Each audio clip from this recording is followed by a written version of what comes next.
নমস্কার বন্ধুরা, আমি রাজীব দত্ত ব্লগে আপনাদের স্বাগত। আপনারা সবাই জানেন যে মেদিনীপুর মেডিকেল কলেজে সেখানে ভেজাল স্যালাইনের কারণে এক প্রসূতি মায়ের মৃত্যু হয়েছে বলে অভিযোগ উঠেছে। আর তিনজন, তাদের অবস্থা আশঙ্কাজনক। তাদেরকে কলকাতা এসএসকেএম হাসপাতালে তাদেরকে রাখা হয়েছে, ভর্তি করা হয়েছে, চিকিৎসা চলছে এবং এখনও পর্যন্ত একজন ভেন্টিলেশনে আছেন বলে আমাদের কাছে খবর। তো অত্যন্ত উদ্বেগের ঘটনা, কারণ ভেজাল স্যালাইন, ভেজাল ওষুধ, এটা থেকে বোঝা যায় যে মানুষের জীবন নিয়ে ছিনিমিনি খেলা হচ্ছে। আমি এই কথাগুলো বলছি একটাই কারণে, যে কোম্পানির এই ভেজাল স্যালাইন নিয়ে অভিযোগ উঠছে, সে পশ্চিমবঙ্গ ফার্মাসিউটিক্যাল, যার শিলিগুড়িতে যার অফিস এবং তাদের প্রোডাকশন কেন্দ্র হচ্ছে উত্তর দিনাজপুরে, সেই রিঙ্গাস ল্যাকটেট, সেই স্যালাইন কিন্তু যে খারাপ, খুব নিম্নমানের, এই খবরটা কিন্তু পশ্চিমবঙ্গ সরকারকে আগেই জানিয়েছিল এবং সম্ভবত 13ই ডিসেম্বর কর্ণাটকের ড্রাগ কন্ট্রোল এবং সেই সঙ্গে ভারত সরকারের ড্রাগ কন্ট্রোল, তারাও জানিয়েছিল পশ্চিমবঙ্গ সরকারকে যে এই পশ্চিমবঙ্গ ফার্মাসিউটিক্যাল লিমিটেড, তাদের তৈরি রিঙ্গাস ল্যাকটেট স্যালাইন খারাপ এবং তাদেরকে ব্ল্যাক লিস্টেড করা হয়েছে। এই সতর্কবাণী কর্ণাটক থেকে আসার পর রাজ্য সরকারের কি করা উচিত ছিল?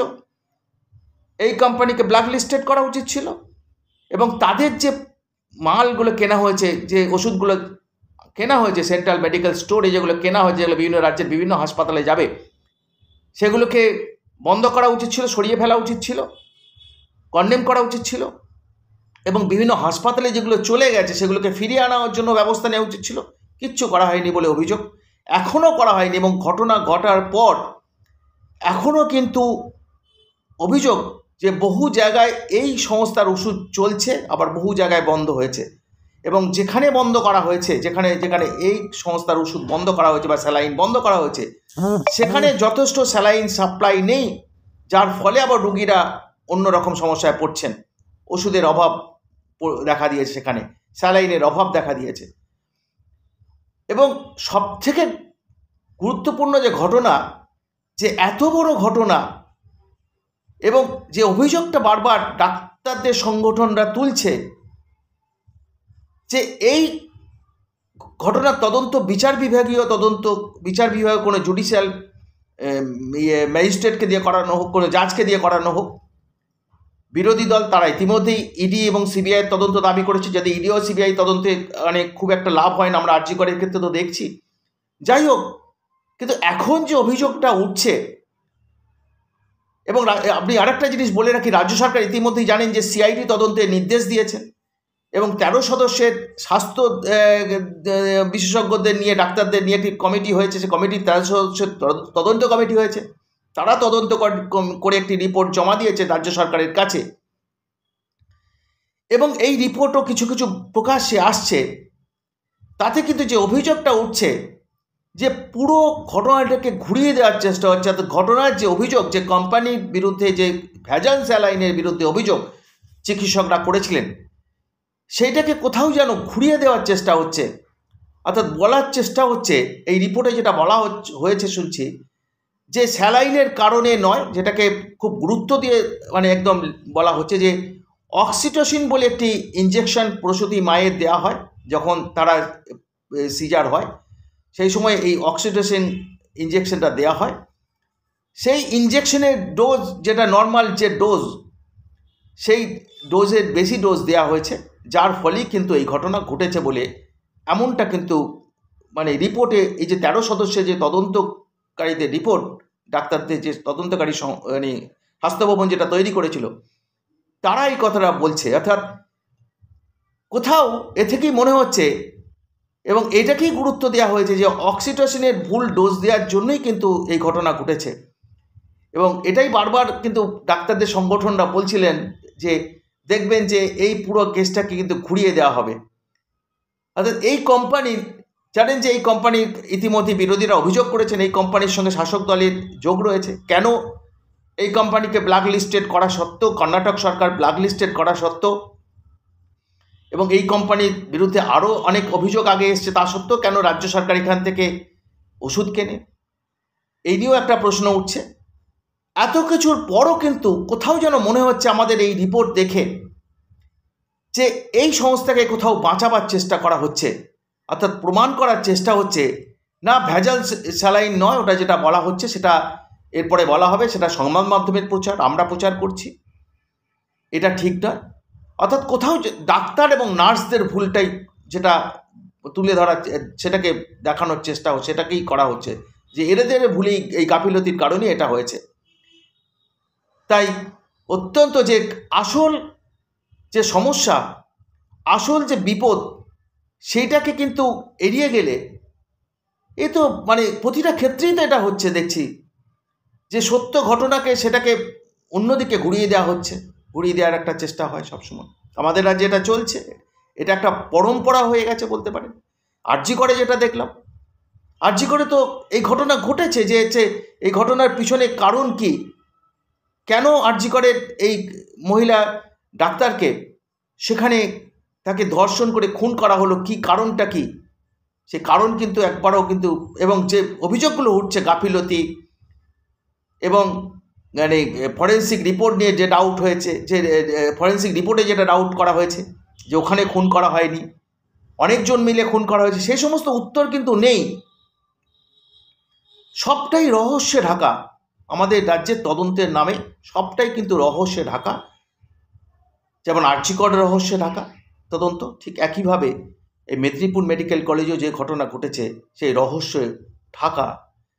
আদৌ কোনো দিন এই ঘটনার সত্য বেরোবে বলে আমার মনে হয় না, কারণ যেভাবে সরকার উঠে পড়ে লেগেছে, হয়তো দেখা যাবে যে এরপর ডাক্তারদের যে সেই সময় বলা হচ্ছে, আরেকটা জিনিস বলা হয়েছে যে ওখানে সিনিয়র রেসিডেন্ট যিনি ডাক্তার ছিলেন, তিনি নাকি এই যখন সিজারের সময় তখন নাকি তিনি অ্যাটেন্ড করেননি, একজন পিজিটিকে দিয়ে, গাইনির একজন পোস্ট গ্র্যাজুয়েট ট্রেনিকে দিয়ে অপারেশন করানো হয়েছে, এমনটা অভিযোগ করা হচ্ছে, এমন নাকি সিসিটিভি ফুটেজে পাওয়া গেছে। তো আমি জানি না যে এই রকম, এ তো আমাদের রাজ্যের স্ট্রাকচারটাই এরকম তৈরি করে ফেলা হয়েছে। এবং যিনি সেখানে সিনিয়র ডাক্তার তিনি রয়েছেন, নিশ্চয়ই তিনি ছিলেন ভেতরে। এখন এইগুলোকে প্রকট করে দেখানোর চেষ্টা হচ্ছে, এবং মূল যে সমস্যা, সেই সমস্যাটাকে কিন্তু চাপা দেওয়ার চেষ্টা হচ্ছে।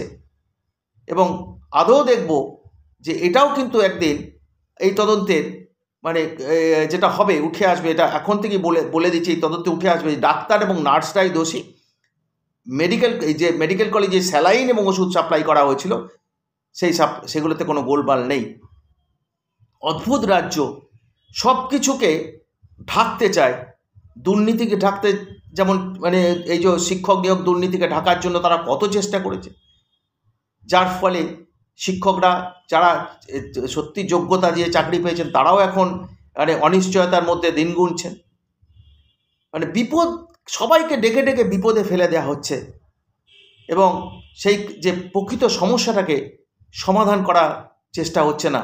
তা সত্ত্বেও মানুষ, কিন্তু জানি না কেন মানুষ এখনো পর্যন্ত মানে এর বিরুদ্ধে কথা বলছেন না, কেন মানুষ, যেমন আরজি কর নিয়ে পথে নেমেছিলেন আমরা, তবে পথে নেমেই তারা তো মানুষকে এতটা গুরুত্ব দেন না, এবং যার জন্য সরকার গণতান্ত্রিক আন্দোলনকে খুব একটা মর্যাদা দিয়েছে বলে মনে হয় না।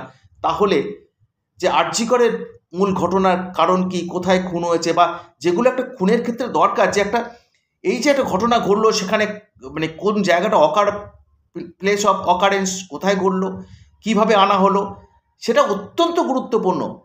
কিছুই করা হলো না, তার কোনো রকম কোনো মানে তদন্ত যে সেগুলোকে মানে প্রকাশ্যে আনা হলো না। এবং আমি জানি না সিবিআইও তদন্ত করে, সিবিআইও কিন্তু এই যে প্লেস অফ অকারেন্স, ঘটনাস্থল, সেটাও কিন্তু সিবিআই কিন্তু কোর্টে কিছু বলেনি।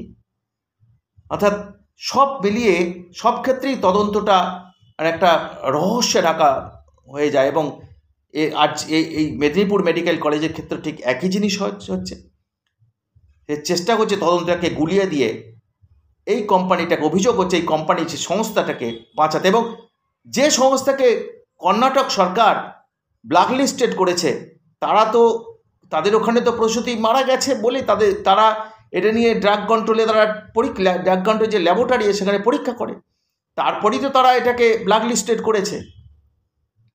কিন্তু তাহলে আমাদের সরকারের উচিত ছিল, স্বাস্থ্য ভবনের উচিত ছিল কি, যে তাহলে সঙ্গে সঙ্গে সেই বিষয়টাকে অ্যালার্ট হওয়া এবং এই কোম্পানিকে ব্ল্যাকলিস্টেড করা। এখনও পর্যন্ত এই কোম্পানিকে কিন্তু ব্ল্যাকলিস্টেড করা হয়নি। অভিযোগ উঠছে, আমি যেটা বারবার বলছি যে অভিযোগ উঠছে এই সংস্থাকে বাঁচানোর চেষ্টা হচ্ছে, এবং সেটা কিছু মানুষের যে এর মধ্যে প্রমাণিত হয় যে দুর্নীতি চক্রটা যেটা আরজি ঘরের ক্ষেত্রে হয়েছিল, যে ডক্টর সন্দীপ ঘোষের বিরুদ্ধে যে অভিযোগগুলো উঠেছিল, যেমন এই যে ওখানে দুর্নীতি বাসা বেঁধেছে এবং সেই দুর্নীতি তদন্ত কলকাতা হাইকোর্ট সিবিআইকে করতে দিয়েছে, তদন্ত সিবিআই করছে, এবং সেখানে অনেকগুলো রকম দুর্নীতি, যে মানব শরীর যারা মৃতদেহ তার শরীর থেকে অঙ্গ পাচার যেমন অভিযোগ উঠেছে, নিম্নমানের ওষুধ, ভেজাল ওষুধ, এটা একটা চক্র। এবং সেটা এই যে আরজি কর মেডিকেল কলেজের মহিলা চিকিৎসক যিনি ধর্ষিত এবং খুন হলেন, অনেক সূত্র থেকে এই খবরও মিলছে যে এই নিম্নমানের ওষুধ এবং নিম্নমানের এই ওষুধ তিনি এই জাল ওষুধগুলো ব্যবহার করতে তার বিরুদ্ধে প্রতিবাদ জানিয়েছিলেন বলেই তাকে এইভাবে নৃশংসভাবে হত্যা করা হয়েছে। আমি জানি না এই মেদিনীপুর মেডিকেল কলেজের চিকিৎসকরা তারাও হয়তো বাধ্য হয়েছেন এইসব, তার স্বাভাবিক, তারা সাপ্লাই করছে স্টোর রুম, তারাও বাধ্য হচ্ছেন এগুলো ব্যবহার করতে। এখন তাদের ঘাড়েই দোষ চাপিয়ে দিয়ে তাদেরকেই বলি করার চেষ্টা হচ্ছে বলে অভিযোগ। যাই হোক, আমি আপনাদের সামনে পুরো ঘটনাটা তুলে ধরলাম, যা বলার আপনারাই বলবেন, এবং আমি চাই আপনারাও এর বিরুদ্ধে প্রতিবাদ করুন। আপাতত এইটুকুই। সবাই ভালো থাকবেন, সুস্থ থাকবেন। ধন্যবাদ।